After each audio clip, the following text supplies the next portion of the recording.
Bienvenidos a 10 pasajes donde Jesús excluye al Espíritu Santo. Descubrirás que Jesús se enfocaba en su relación con el Padre y el reino de Dios, no en proclamarse Dios. Sus discípulos y los padres de la Iglesia crearon esa idea años después, formando una nueva religión que Jesús nunca pretendió. Quédate hasta el final para descubrir lo que realmente decía sobre él y su Dios Hachem. Bienvenidos a Terra Curiosa TV, el canal que explora lo que los demás intentan ocultar. Si aún no me conoces, soy Claudio Pérez, el crononauta. No debería comenzar esta entrega sin antes invitarte a que te suscribas. Recuerda que lo que mejor nos hace bien es un me gusta. Esto nos posiciona en el algoritmo de YouTube y con ello la plataforma nos puede recomendar a más personas para que alimenten sus mentes curiosas. Sin más intro, comencemos. Antes de iniciar, permítame hacer una observación. En uno de nuestros videos, un suscriptor nos dijo que no incluíamos las referencias o las fuentes bibliográficas. ¿Será que quería que incluyéramos más, porque nuestros videos están llenos de citas bíblicas y datos históricos verificables?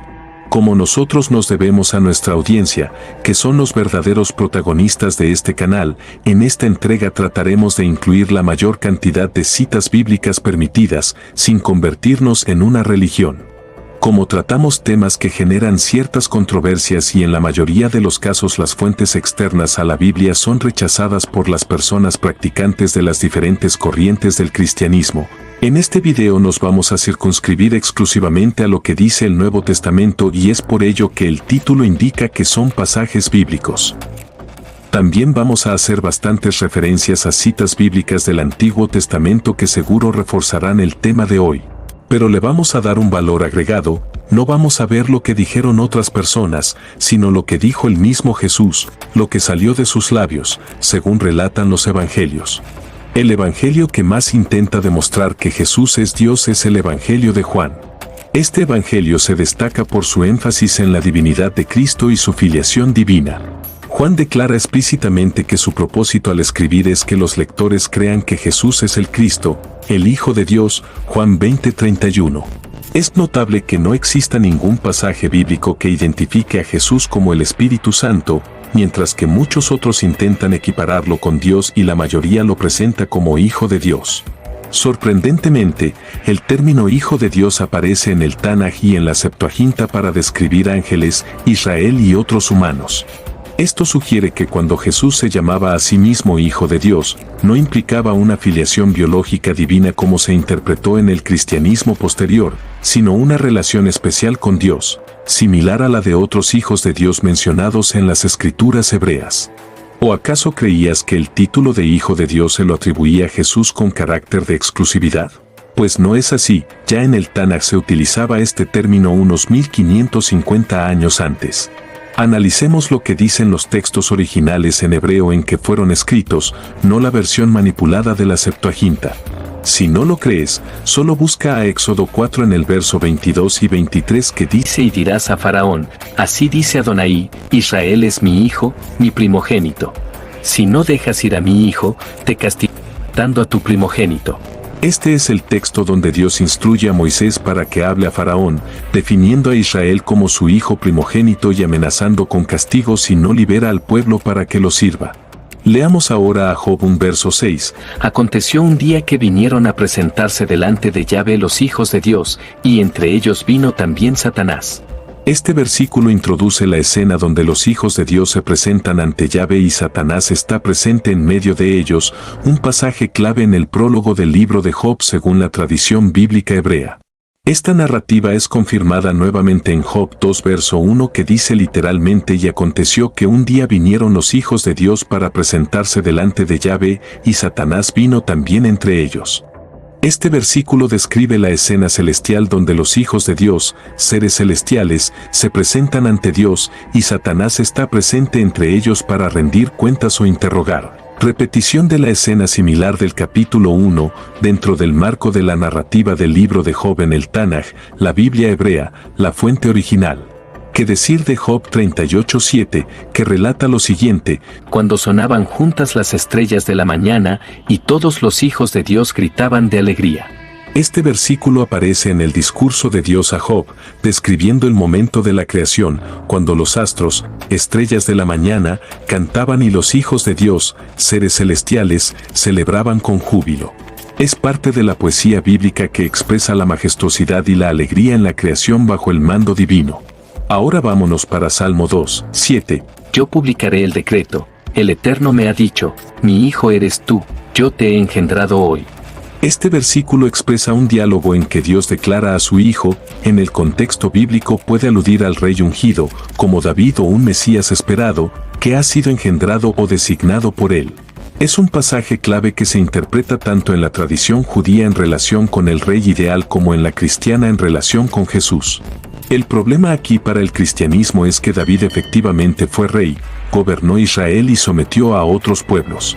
El Salmo 2, en su contexto inmediato, podía entenderse como una declaración de entronización real, como se hacía en la antigüedad para los reyes davídicos. Las expectativas mesiánicas judías tradicionales apuntan a un Mesías rey, humano, ungido literalmente, que reinaría sobre Israel, traería paz, reuniría a las tribus y restauraría la soberanía nacional. En cambio Jesús no hizo nada de lo que nos dicen las profecías que habla el Tanaj, la Biblia hebrea. En esa visión, Jesús, crucificado por Roma, sin reino material, sin restauración nacional ni paz mundial, no habría cumplido esos criterios. Aunque la palabra Mesías es utilizada en el Tanaj y en el Nuevo Testamento, no tienen el mismo significado, esa es la realidad. Sigamos porque tenemos para ti 2 citas más, veamos lo que nos dice Deuteronomio 14:1. Hijos sois de Yahvé vuestro Dios, no os haréis cortaduras ni os afeitaréis la frente a causa del muerto.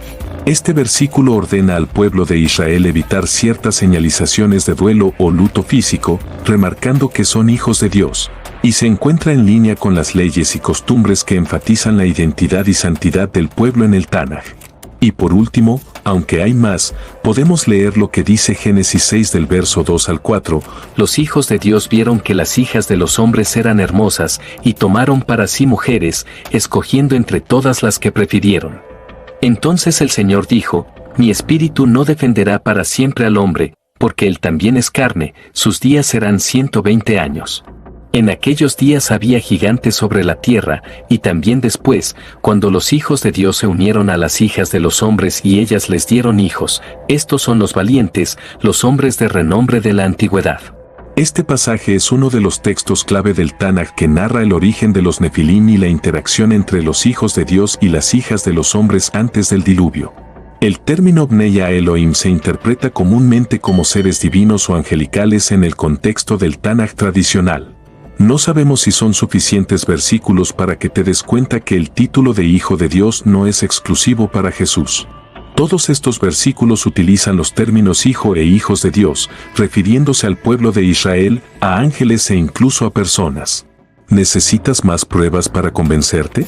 Pues entremos en materia, veamos pues los pasajes bíblicos donde el mismo Jesús está hablando de él y el Padre, refiriéndose a Hachem, dejando a un lado al Espíritu Santo. Comencemos por uno de los versos más icónicos: yo y el Padre uno somos, Juan 10:30. Y te pregunto, ¿dónde está el Espíritu Santo? ¿Dónde está la Trinidad? Seguimos con Juan 14:9 donde Jesús replica, el que me ha visto a mí, ha visto al Padre. Y el capítulo 17, versículo 21 Jesús hablando nos enseña, para que todos sean uno, como tú, oh Padre, en mí, y yo en ti, que también ellos sean uno en nosotros. Otro verso reza así, de cierto os digo, no puede el Hijo hacer nada por sí mismo, sino lo que ve hacer al Padre.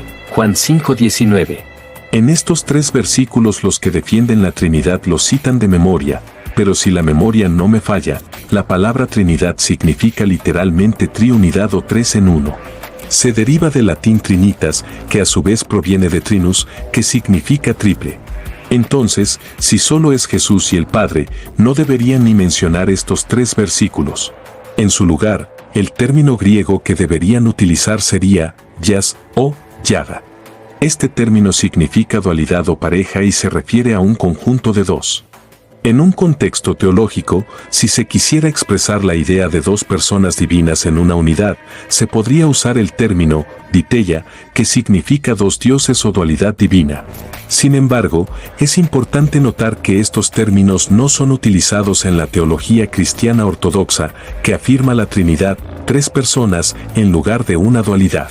Pero no nos metamos tanto en la gramática griega, volvamos a los versículos donde habla Jesús. Si leemos a Juan 5:30, aquí encontramos que Jesús dijo: No puedo yo hacer nada por mí mismo, según oigo, así juzgo, y mi juicio es justo, porque no busco mi voluntad, sino la voluntad del que me envió, la del Padre.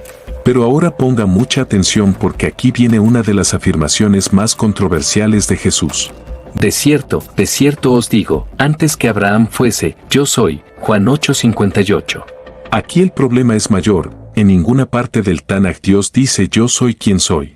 Recordemos que el texto original para esta cita está en hebreo y el judaísmo traduce la frase, Eye asher eye, como yo seré el que seré, denotando la eternidad de Dios. Sigamos con Juan porque era el discípulo más esforzado en presentar a Jesús como Dios, aunque no entendemos por qué duró tanto para escribir su evangelio. La fecha más comúnmente aceptada es entre el año 85 y el año 90 después de la era común. Decimos que duró mucho porque si él sabía que Jesús era Dios, era un texto que debió escribir después de la desaparición física de Jesús. Siguiendo con Juan ya que hacía un súper énfasis en la divinidad de Jesús, Juan 14:28 nos dice, El Padre mayor es que yo. Pero fíjese que aquí Jesús dice claramente va al Padre, no que va a donde él mismo, sino al Padre.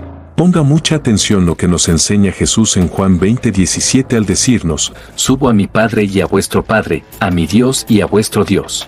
Aquí Jesús está realizando dos afirmaciones claves. Primero nos dice que el Dios de Él es también nuestro Dios y lo más llamativo, está reconociendo que somos hijos de Dios, es decir, todos los humanos somos hijos de Dios, al igual que Él, sin hacer ningún tipo de distinción.